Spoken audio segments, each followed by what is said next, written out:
The Cricket in Times Square by George Selden, drawings by Garth Williams. The genre of this story is a fantasy. A fantasy is an imaginative story that may have characters and events that are not realistic. As you read, look for characters who behave in an unrealistic way and story events that happen in time order.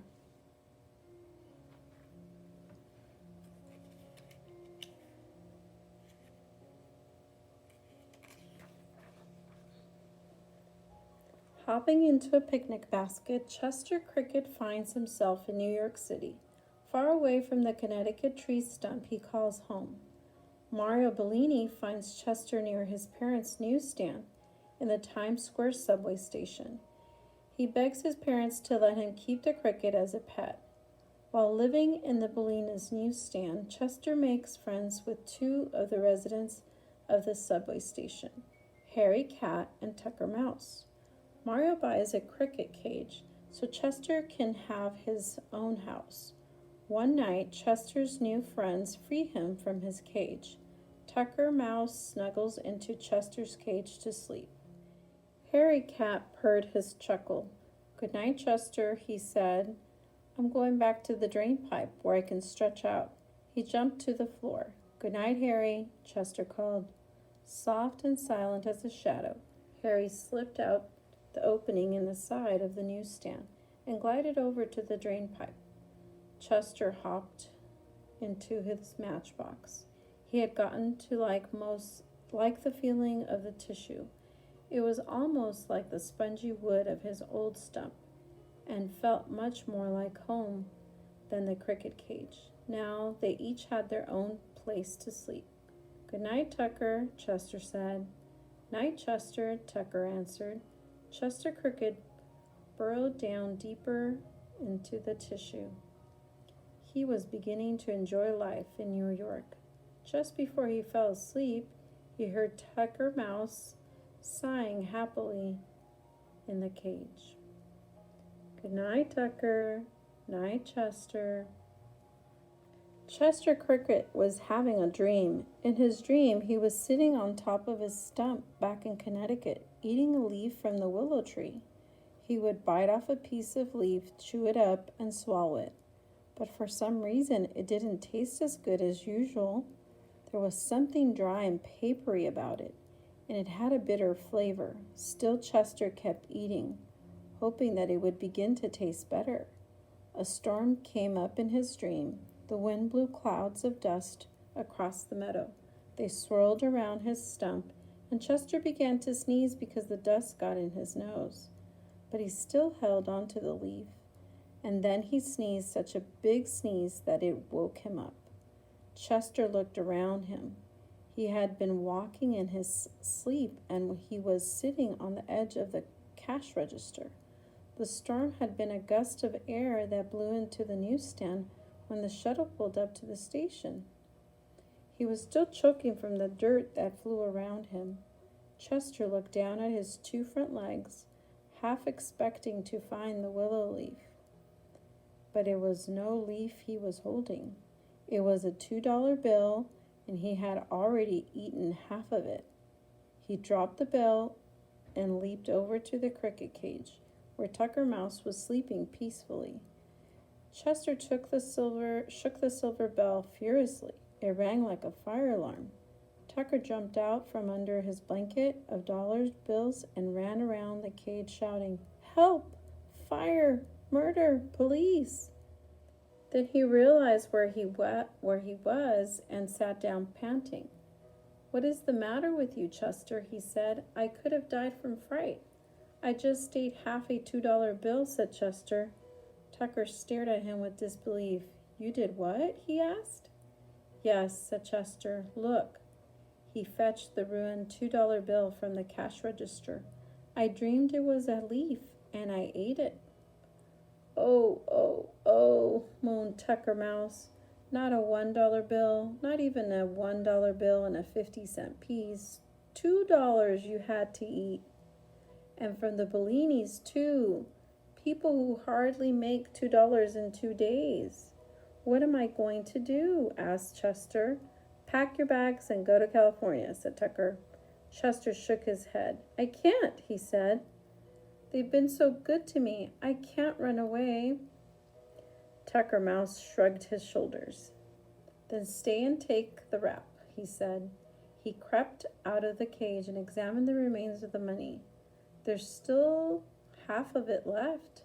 Maybe we could put tape along the edges and pass it off as a $1 bill." "No one would believe it," said Chester. He sat down still forlornly, holding the bill. Oh dear, and things were going along so nicely. Tucker Mouse put his bedclothes back in the cash register drawer and came to sit beside Chester. "Buck up," he said. "We could still figure something out, maybe."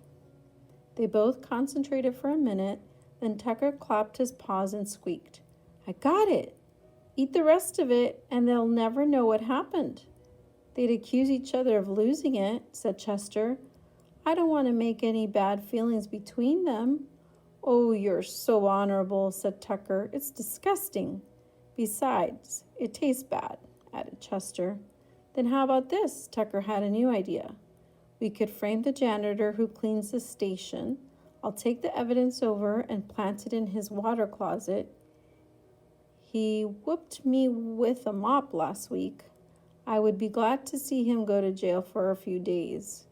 "No, no," said Chester. "We can't get somebody else in trouble." "Then a stranger," said Tucker. "We tip over the tissue, break the glass in the alarm clock, and throw all the small change on the floor. They'll think a thief came in the night. You could even put on a bandage on and make out like a hero. I could see it all." "No," Chester interrupted him. "The damage we do would cost even more than the $2. Tucker had one more idea. He was going to volunteer to go over and swipe $2 from the lunch counter. But before he could suggest that, the top of the stand was suddenly lifted off. They had forgotten what time it was. Mama Bellini, who was on duty in the morning, stood towering, frowning down on them. Tucker let out a squeak of fear and jumped down to the floor. "Catch the mouse!" shouted Mama. She picked up a magazine, very big and heavy, and heaved it after Tucker. It hit him on the left hind leg, just as he vanished into the drain pipe. Chester Cricket sat frozen to the spot. He was caught red-handed, holding the chewed-up $2 in his front legs. Muttering with rage, Mama Bellini picked him up by his antenna, tossed him into the cricket cage, and locked the gate behind him. When she had put the newsstand in order, she pulled out her knitting and began to work furiously. But she was so angry she kept dropping her stitches, and that made her angrier still. Chester crouched in a far corner of the cage. Things had been going so well between Mama and him, but that was all ruined now. He half expected that she would pick him up, cage and all, and throw him out onto the shuttle tracks. At 8:30, Mario and Papa arrived. Mario wanted to go to Coney Island for a swim today, but before he could even say good morning, Mama Bellini stretched out her hand and pointed sternly at Chester. There he was with the evidence beside him. A three-cornered conversation began. Mama denounced Chester as a money-eater and said further that she suspected him of inviting mice and other unsavory characters into the newsstand at night. Papa said he didn't think Chester had eaten the $2 on purpose, and what difference did it make if a mouse or two came in? Mama said he had to go. Papa said he could stay, but he'd have to be kept in the cage. And Mario knew that Chester, like all people who are used to freedom, would rather die than live his life behind bars. Finally, it was decided that since the cricket was Mario's pet, the boy would have to replace the money. And when he had, Chester could come out again. Until then, the cage. By working part-time delivering groceries when he wasn't taking care of the newsstand, Mario thought he could earn enough in a couple of weeks to get Chester out of jail. Of course, that would mean no swimming at Coney Island and no movies and no nothing, but it was worth it. He fed the cricket his breakfast, leftover asparagus tips, and a piece of cabbage leaf. Chester had practically no appetite after what had happened. Then, when the cricket was finished, Mario said goodbye and told him not to worry and went off to the grocery store to see about his job. That night, after Papa had shut up the newsstand, Chester was hanging through the gilded bars of his cage. Earlier in the evening, Mario had come back to feed him his supper, but then he had to leave right away to get in a few more hours of work. Most of the day Chester had spent inventing hopping games to try to keep himself entertained, but they didn't work, really. He was bored and lonely. The funny thing was that although he had been sleepy and kept wishing it were night, now that it was, he couldn't fall asleep. Chester heard of the soft padding of feet beneath him. Harry Cat sprang up and landed on the shelf. In a moment, Tucker Mouse followed him from the stool, groaning with pain. He was still limping in his left hind leg where the magazine had hit him. "How long is this sentence?" asked Harry. "Until Mario can pay back the money," sighed Chester. "Couldn't you get out of bail for the time being?" asked Tucker.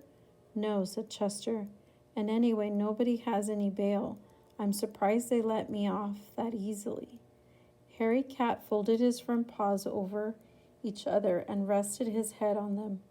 "Let me get this straight," he said. "Does Mario have to work for the money as punishment, or does he just have to get it somewhere?" "He just has to get it," said Chester. "Why should he be punished? I'm the one who ate the money." Harry looked at Tucker, a long look, as if he expected the mouse to say something.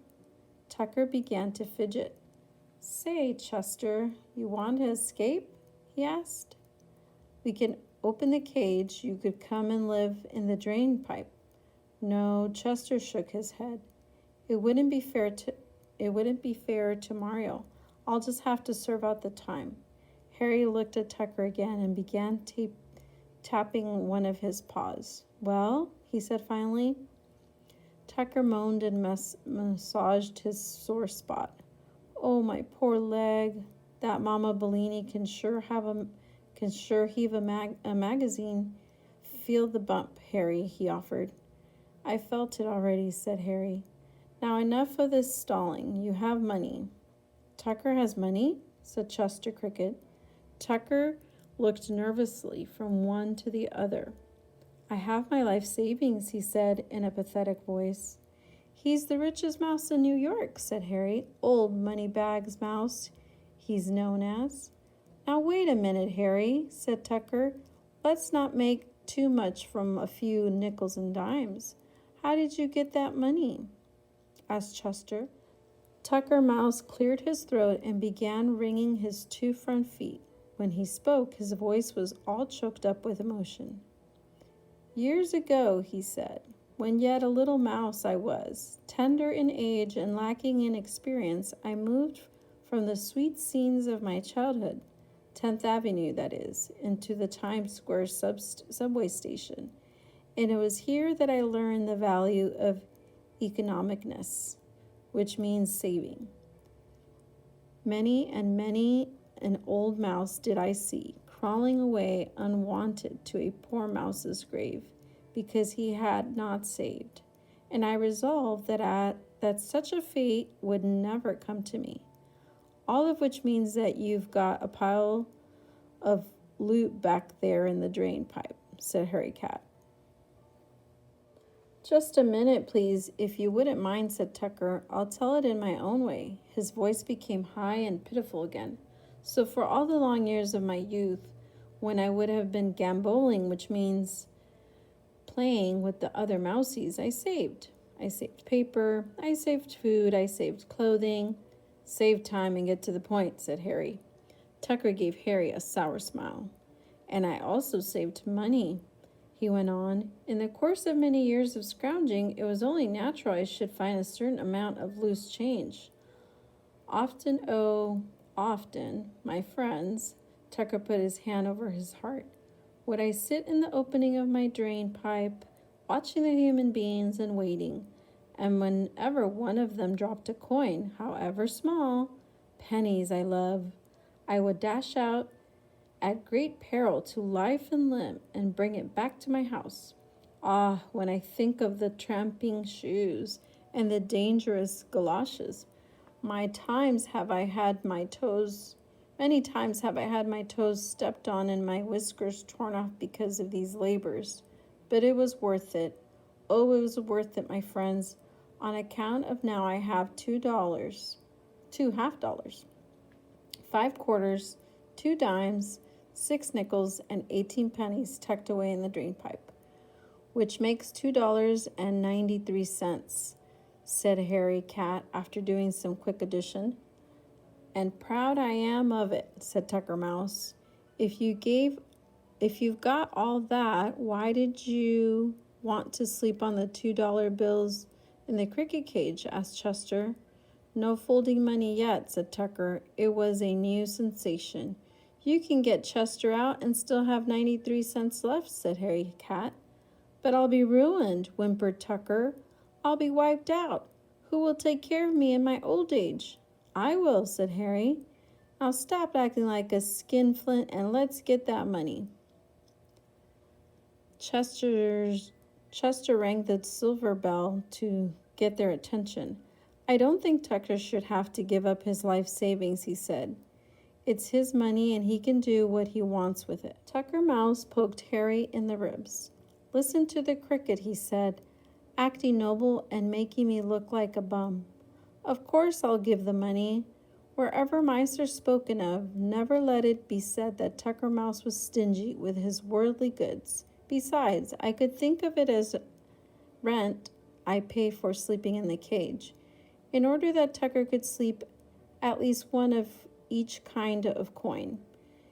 Harry Cat figured out that they should bring over $1/2, 4 quarters, 1 dime, 5 nickels, and 15 cents. That would leave the mouse with a $1/2, a quarter, a dime, a nickel, and 3 cents. It's not a bad beginning, said Tucker. I could make up the losses in a year, maybe. The cat and the mouse had to make several trips back and forth between the drain pipe and the newsstand, carrying the money in their mouths. They passed the coins into the cage one by one, and Chester built them up into a column, starting with the $1/2 at the bottom and ending with the dime, which was the smallest on top. It was morning by the time they were finished. They had just enough time to share half a hot dog before Mama Bellini was due to open the stand. Mario came with her. He wanted to feed Chester early and then work all morning until he took over the newsstand at noon. When they lifted the cover, Mama almost dropped her end. There was Chester sitting on top of the column of change, chirping merrily. Mama's first suspicion was that the cricket had sneaked out and smuggled all the money from the cash register into the cage. But when she looked in the drawer, the money from the night before was still there.